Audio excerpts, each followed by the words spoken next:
엄청난 부를 쌓은 슈퍼리치들의 실전 경험치게 역설계적 사고로 접근하여 분석해보는 부자 되기 방법론입니다. 세상엔 억소리나게 많은 재산을 가지고 있는 사람들이 생각 이상으로 많습니다. 이들은 억만장자 또는 슈퍼리치라고 불리고 있습니다. 그러면 어느 정도 재산을 가져야 억만장자라고 불릴까요? 100억 원 이상은 되어야 하지 않을까요? 아니, 그 정도로는 어림없을걸요. 네, 그렇습니다. 대체로 10억 달러, 우리 돈으로는 1조 3천억 원 이상의 재산을 가진 사람들을 말합니다. 요즘에는 조 단위의 재산을 가진 사람들이 무섭게 많아지고 있습니다. 명확하게 규정된 것은 없지만 이들을 슈퍼리치라고도 부릅니다. 나아가 100조 단위 재산가들도 등장하고 있는데 이들을 울트라리치라고 불러야 되지 않을까요? 그런데 우리는 울트라리치에는 미치지 못하더라도 슈퍼리치, 즉 억만장자에 준하는 리치가 될 수 없을까요? 아마도 우리는 1000억 원대 수준의 리치들 성공 스토리는 많이 들어보았을 겁니다. 이들을 따라해서 그 정도의 리치에라도 근접하고자 한다면 그보다 위인 슈퍼리치 이상을 목표로 삼아야 합니다. 그래서 그 방법론에 대해 알아봅니다. 단 이것들은 모두 필요 충분 조건이 아니고 독립적 개별 조건입니다. 첫째, 슈퍼리치 집안에서 태어납니다. 가장 단순하고 손쉽게 슈퍼리치가 되는 방법입니다. 태어날 때가 아니더라도 성장하면서 슈퍼리치 집안이 되는 경우도 있을 겁니다. 2022년 2월 별세한 넥슨 창업자고 김정주 NXC 이사의 두 딸들이 그 예입니다. 이들 자매가 상속받은 재산은 상속세를 제외하고도 각각 1조 4천억 원에 이릅니다. 그런데 사실 여러분이 그렇게 태어났다면 이 영상을 볼 이유가 없겠지요. 혹시라도 관심을 가졌다면 단지 이 사람이 어떤 정신나간 소리를 할까 하는 궁금증 때문일 것입니다. 하지만 그렇게 태어나지 않았다고 해서 지레 실망할 이유는 없습니다. 고 김정주 이사의 딸들처럼 출생 이후에 슈퍼리치 집안으로 변모할 수도 있을 것입니다. 한편으로는 그런 집안의 양자 양녀로 들어갈 수도 있고 운수대통하여 특별상속인으로 지정받을 수도 있기 때문이죠. 한 가지 실제 사례를 들어보겠습니다. 어느 음식점에 까다롭기로 악평이 나 있는 단골 고객이 있었습니다. 어느 종업원도 그의 서비스 담당이 되고 싶어 하지 않았고 서비스 태도도 좋지 않았습니다. 그런데 유일하게 살라자라는 여종업원은 언제나 그에게 웃으면서 그의 요구대로 서비스를 해주었습니다. 그러던 어느 날 그가 사망했다는 소식과 더불어 살라자에게 상당한 유산을 상속한다는 통보가 와서 사람들을 놀라게 했다고 합니다. 아마도 그가 아주 큰 부자였다 해도 상속에는 변함이 없었을 것입니다. 이렇듯 상속인 지정이나 혹은 양자 입적을 바라볼 수는 있겠으나 이는 낙타가 바늘구멍을 통과하는 것 이상으로 어려울 것이니 그런 기대는 크게 하지 않는 게 좋지 않을까 싶습니다. 그런데 여러분이 슈퍼리치 가문에서 태어났다고 해도 상속 대상자가 많아 주상속자에서 떨어져 나갈 수도 있고 아니면 상속 분쟁에 져서 탈락될 수도 있습니다. 2022년 세계 10위 부자인 인도의 무케시 안바니는 부친 사망 후 동생 아닐 안바니와 사업 분야를 나누어 상속하면서 각자의 사업 분야를 침범하지 않기로 협약까지 했다고 합니다. 그러나 무케시는 동생이 맡고 있는 통신 부문의 성장 잠재력을 간파하고 여기에 진출하여 저돌적으로 사업을 확장해감으로써 동생은 결국 파산하게 됩니다. 슈퍼리치를 정통적으로 승계하기 위해서는 이렇듯 피터지는 싸움도 마다하지 않아야 합니다. 둘째, 정신적인 주파수가 잘 맞는 사람과 동업하여 서로 도움을 받습니다. 성공한 동업자들의 면면을 보면 다음과 같습니다. 1. 빌 휴렉과 데이비드 패커드는 컴퓨터 제조와 판매를 하기 위해 1939년에 휴렛 패커드 HP를 창립했습니다. 1960년대 후반 HP 주식을 기부해 각각 휴렛 재단과 패커드 재단을 만들었습니다. 2. 트랜지스터로 노벨상을 수상한 윌리엄 쇼클리가 세운 쇼클리 반도체 연구소에 근무하던 로버트 노이스와 고든 무어가 1957년 인텔을 설립했습니다. 창업 당시의 이름은 헤어차일드 반도체 회사이었으나 1969년 지금의 사명으로 바꾸었습니다. 3. 빌 게이츠와 폴 앨런은 1975년에 베이직 인터프리터를 개발하여 이를 판매하기 위해 마이크로소프트 마이크로소프트라는 이름으로 회사를 설립했습니다. 이후 1985년 윈도우즈와 1990년 윈도우즈용 MS 오피스 등을 출시하면서 승승장구해왔습니다. 폴 앨런은 MS의 CEO를 역임한 뒤 MS를 떠났다가 2018년 병으로 사망했습니다. 4. 스티브 잡스와 스티브 워즈니악은 1976년에 사용자 중심의 기술과 세련된 디자인을 바탕으로 한 IT 브랜드인 애플을 창업했습니다. 맥 컴퓨터를 출시한 뒤 2007년도에 아이폰을 개발하여 지금까지 승승장구하고 있습니다. 스티브 잡스는 2011년 사망하여 가족들에게 재산이 상속되었고, 스티브 워즈니악은 주식 대부분을 부인이나 친구들에게 나누어 주고 애플을 떠났으나 현재는 애플 자문역을 하고 있습니다. 5. 레리 페이지와 세르게이 브린은 스탠퍼드 대학 박사과정을 하고 있을 때 만났으며 1998년 인터넷 검색 엔진인 구글을 만들었고 1999년부터 검색 서비스를 시작했습니다. 그들에게는 재미있는 일화가 있습니다. 두 사람은 지난 1999년도에 익사이트의 최고 경영자 조지 벨에게 자신들이 만든 검색 엔진을 약 100만 달러, 우리 돈 10억 8천만 원에 사라고 제안했습니다. 벨이 별 관심을 보이지 않자 이들은 가격을 75만 달러, 우리 돈 8억 1천만 원까지 낮췄으나 거래는 성사되지 않았습니다. 만일 이 거래가 성사되었다면 어쩌면 두 사람은 오늘과 같은 막대한 부를 쌓을 수 없었겠네요. 맞습니다. 그게 바로 운이란 거죠. 물론 그에 상응하는 노력이 뒤따랐기 때문이기도 하고요. 구글의 현재 가치는 600조 원 이상으로 추산됩니다. 셋째, 힘들게 들어간 대학교를 중퇴합니다. MS의 빌 게이츠는 하버드 대학, 애플의 스티브 잡스는 리드 대학과 같은 명문대를 중퇴합니다. 메타 과거 페이스북의 마크 저커버그도, 최근 어도비의 기업을 매각한 피그마의 딜런 필드도 각각 하버드 대학과 브라운 대학을 중퇴했습니다. 스노우폭스의 김승호는 서울 소재 대학교인 중앙대학을 중퇴합니다. 중퇴 후에 뭐 했는데요? 그저 놀았나요? 아닙니다. 스티브는 스티브 워즈니악과 동업으로 퍼스널 매킨토시 컴퓨터 맥 제조를 시작하기 전에 리드 대학에서 글씨체 강의를 청강했습니다. 여기에서 배운 서체가 맥 컴퓨터의 독보적인 서체로 이용되었다고 합니다. 빌 게이츠는 중퇴 후 컴퓨터 프로그램에 열중했다고 하죠. 이 과정들이 창업을 성공적으로 이끄는 기틀 중 하나였습니다. 그럼 저도 학교를 중퇴하면 억만장자가 될 수 있을까요? 아니죠. 자신의 미래에 대한 확고한 의지나 준비 없이 그저 즉흥적으로 중퇴하지는 마십시오. 이런 무개념적인 중퇴라는 행위는 미래를 망치는 독이 될 수도 있습니다. 스티브 잡스의 경우는 머지않은 미래에 개인용 컴퓨터가 상용화될 것이라는 확고한 신념을 가지고 이를 준비하기 위해 중퇴했었다는 점을 염두에 두십시오. 넷째, 노숙자 생활을 경험해 본 적이 있습니다. 존 폴 디조리아, 크리스 가드너, 그리고 데미언 콜건 등은 노숙자 생활을 하다가 극적으로 성공한 사람들인데 이들의 스토리를 간단히 요약해 봅니다. 1. 존 폴 디조리아는 노숙자 생활 중 헤어케어 제품 판매원을 하다가 이 경험을 바탕으로 존 폴 미첼 시스템즈를 창업하여 성공을 거두었습니다. 그의 딸인 알렉시스 디조리아는 미국 레이싱계의 여걸로 활약하기도 했습니다. 2. 크리스 가드너는 노숙자를 전전하면서 의료기 세일즈맨을 하다가 우연히 주식 중개인의 도움으로 주식 중개에 입문하게 됩니다. 이후 능력을 인정받아 베어스턴스 투자사에서 경험을 쌓은 뒤 가드너 리치 앤 컴퍼니를 설립하는 데 성공했고 많은 부를 축적할 수 있었습니다. 3. 뉴질랜드에서 은행 강도 등 엉망인 삶을 살다가 결국 노숙자 신세를 면치 못하던 데미언 콜건은 두 다리가 부러지는 사고를 당한 뒤 심기일전합니다.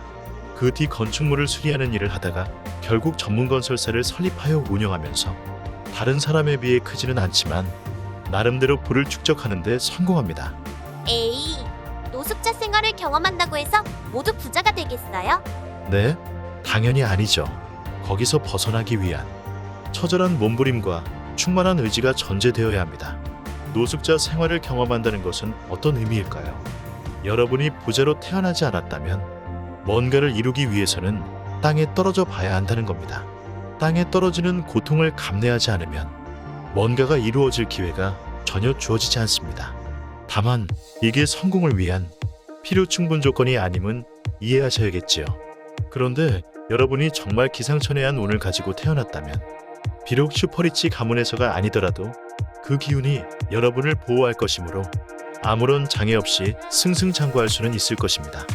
크리스 가드너의 성공 스토리는 윌 스미스 주연 행복을 찾아서라는 영화로 제작되기도 했습니다. 다섯째, 창업을 했다가 치명적으로 실패해 본 적이 있습니다. 사례들이 많겠지만 몇 분만 사례를 들어보겠습니다. 먼저 조시 베조니입니다. 그는 운영하던 기업이 파산하는 바람에 무일푼이 되었지만 결국 재기하여 유명한 건강보조식품의 하나인 바이오 트러스트 뉴트리션을 성공시킵니다. 한국인으로 외국에서 재기에 성공한 분은 켈리델리의 켈리체가 있습니다. 프랑스에서 초밥이 인기를 끄는 것에 착안했습니다. 초밥의 달인을 끈질기게 설득하여 비법을 전수받아 성공적으로 재기했습니다. 스노우폭스의 김승호 그리고 더본코리아의 백종원 역시 실패로 인해 망가질 대로 망가졌다가 일어서서 현재의 위치에 오른 사람들입니다. 따라서 여러분이 현재 치명적 실패로 인해 마음고생을 하고 있다면 이게 슈퍼리치의 발판이 될 수 있음을 뼛속 깊이 새겨보십시오. 여섯째, 점이나 사주관상을 믿습니다. 한보그룹의 회장이었던 고 정태수 씨처럼 점을 믿고 그대로 따라합니다. 하지만 한 가지 명심할 게 있습니다. 그는 점쟁이 말을 듣고 세무공무원을 퇴직한 뒤에 뒤늦게 건축사업에 뛰어들어 우여곡절 끝에 대성공을 이룹니다. 그게 유명한 강남의 은마 아파트 단지입니다. 승승장구하던 그는 철을 만지면 성공한다는 점성가의 말을 믿고 철강사업 한보철강, 현 현대제철 당진공장에 뛰어듭니다. 판단은 옳았습니다. 하지만 자금 조달 등 사업 계획에서 무리수를 두고 말았습니다. 마냥 점괘만 믿은 결과일지도 모릅니다. 철이 돈이 된다는 점괘가 맞았더라도 이후에 주먹구구식은 안 된다는 걸 보여주고 있죠. 아니면 삼성 창업주인 고 이병철 회장처럼 관상을 믿기도 합니다. 그가 이를 적절히 이용할 줄 알았기에 성공적으로 유능한 인재들을 거느릴 수 있었다면 억측일까요? 어쩌면 삼남 이건희에게 그룹을 승계시킨 것도 이에 따른 건 아닌지 모르겠네요. 이후 손자 때까지 별탈 없이 승승장구하고 있으니 말입니다. 저는 큰 부자가 될 운을 갖고 태어났다고 하는데 진짜 부자가 될 수 있을까요? 억만장자가 될 가능성이 매우 높은 것으로 판단되니 목표를 향해 전력 질주해 가십시오. 단 그럴 운이 크다는 것이지 혼신의 힘을 쏟지 않으면 운의 도움도 물거품이 될 수 있음은 가슴 깊이 새겨두셔야 합니다. 일곱째, 언제나 자신이 슈퍼리치가 될 수 있다고 계속 꿈꾸고 있습니다. 매일 아침 거울 속 자신을 들여다보며 비록 내일 죽는다 해도 너는 억만장자가 되기 위해 오늘 할 일을 기필코 하겠는가? 라고 묻고 스스로에게 하겠다는 다짐을 해봅니다. 제 마음속에는 큰 부자가 되고 말겠다는 생각으로 그득한데 왜 큰 돈을 벌지 못할까요? 단지 생각만으로 끝내서는 곤란하죠. 먼저 목표를 확실하게 영상화한 다음 머릿속과 가슴속에 새겨놓아 끝이 없는 추진력이 되도록 합니다. 구체적인 꿈도 없이 뭐가 되리라 생각만 하는 건 망상에 불과하죠. 또한 매일 자신에게 그 목표를 이루겠느냐고 묻고 꼭 하겠다고 다짐을 합니다. 단 꿈의 목표는 자신이 되고자 하는 수준보다 한 단계 이상 높아야 합니다. 여덟째, 이민자 가족의 일원입니다. 스페이스X와 테슬라 자동차의 일론 머스크는 남아공에서 태어나 캐나다로 이민했다가 미국인이 된 이민자 가족입니다. 아마존을 창립한 제프 베이조스는 덴마크에서 이민해온 가정에서 태어났습니다. 구글의 공동 창업자인 세르게이 브린은 러시아 이민자 출신입니다. 우리 주변에도 미국이나 캐나다로 이민 가는 분들을 심심치 않게 볼 수 있을 겁니다. 그런데 여러분이 만일 미국 또는 캐나다로 이민을 갔었는데 도로 국내로 유턴했다면 가망 없으니 일찌감치 포기하십시오. 헌데 그럼에도 불구하고 한국과 미국 두 곳을 왕래하면서 끝내주게 성공한다면 이 글은 해당 사항이 되지 않으니 그대로 스킵하십시오. 악플을 다셔도 좋습니다. 이런 쓸데없는 이야기는 믿지 말라고 말입니다. 아홉째, 악당이란 말을 들어도 꿈쩍하지 않는 배짱을 가지고 있습니다. 이는 다른 사람의 성공에서 핵심을 패올 만한 배짱이 있음을 말합니다.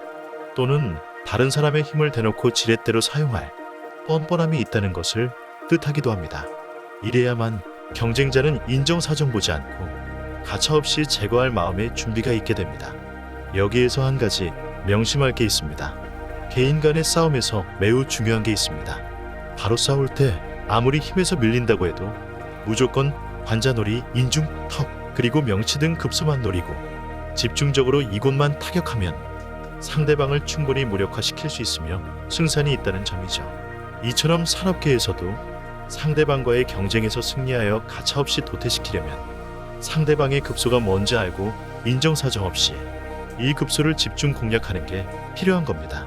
돈을 위해 일하지 말고 돈이 나를 위해 일하게 하라고 했던 락커펠러는 록펠러로 발음하는 건 잘못되었습니다.